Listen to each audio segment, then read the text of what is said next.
So yesterday, Nintendo released their financial information through Q3 2025, and since then they've had their investor briefing, and there's a couple of things I want to take a look at, including Nintendo talking about the possible price of the Switch 2. Hey everyone, welcome back to the channel. Now Nintendo released a transcript of the investor briefing, and I do have a machine translation here, but before you get too worried about that, I have seen other outlets like VGC corroborate this translation, so I'm pretty confident it's correct. And I'm not going to go through every question and answer here because many of them are just like, well, we can't tell you much more right now. But I do want to start here first with question 3. It says, I would like to ask about Nintendo's thoughts on product pricing, considering the current inflation and exchange rate situation, and the resulting price difference between Japan and overseas markets. Has there been any change in your thinking about the price range that customers will find most attractive for Nintendo Switch and Nintendo Switch 2? And then we have Furukawa's response here.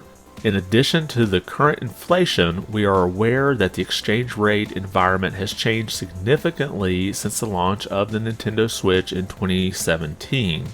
We also need to consider the affordable prices that consumers expect from Nintendo products. When considering the price of our products, we believe that it is necessary to consider these factors from multiple angles. At this time, we cannot disclose the specific price of the Nintendo Switch 2, but we are considering it while taking various points into consideration. At this time, there are no plans to change the price of Nintendo Switch hardware. So there's two main points here I want to take a look at. First, Nintendo indicates that they want the Switch 2 to be affordable, but they won't discuss specific pricing. Now, affordable is a relative term, so I'm not sure if this gives us much to go on. I still think we'll get the price for the Switch 2 at that April 2nd Nintendo Direct. In fact, I expect pre-orders to go up that same day. Now, I've seen some reports talking about many experts think that the Switch 2 will be priced at $400 in the US, but at this point, I'm not going to count on that just yet.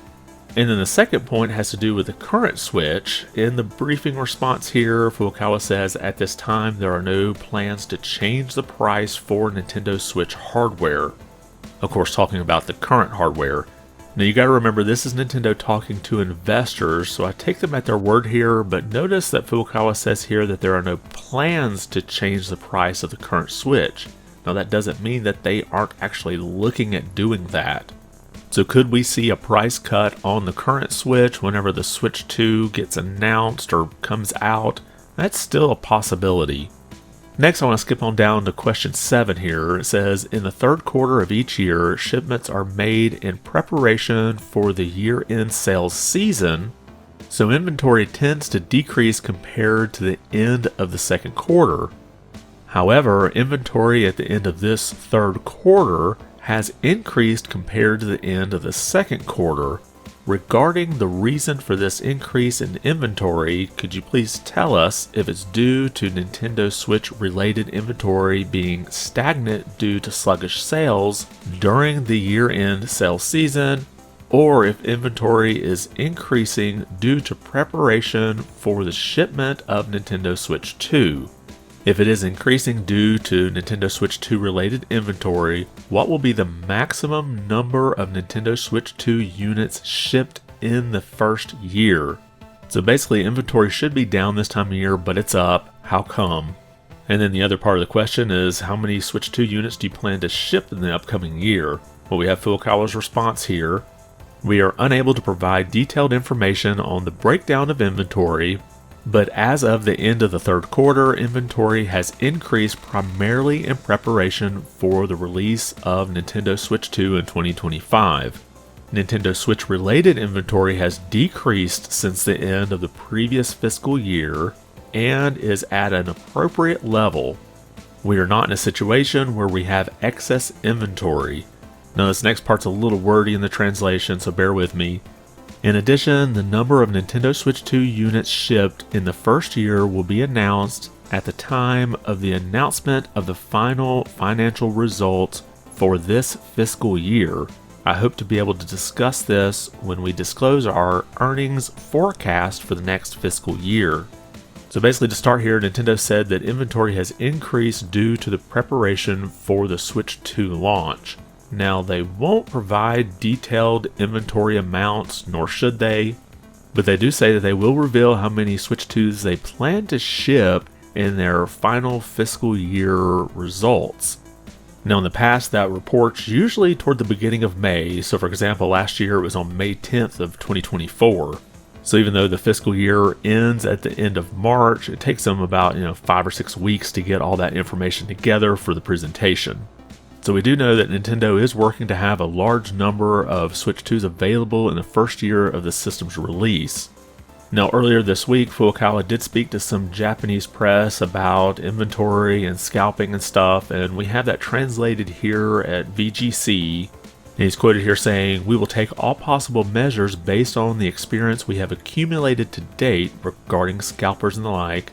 We are making preparations." In the same Q&A, Furukawa said that the Nintendo Switch 2 price will consider the affordability customers expect from Nintendo.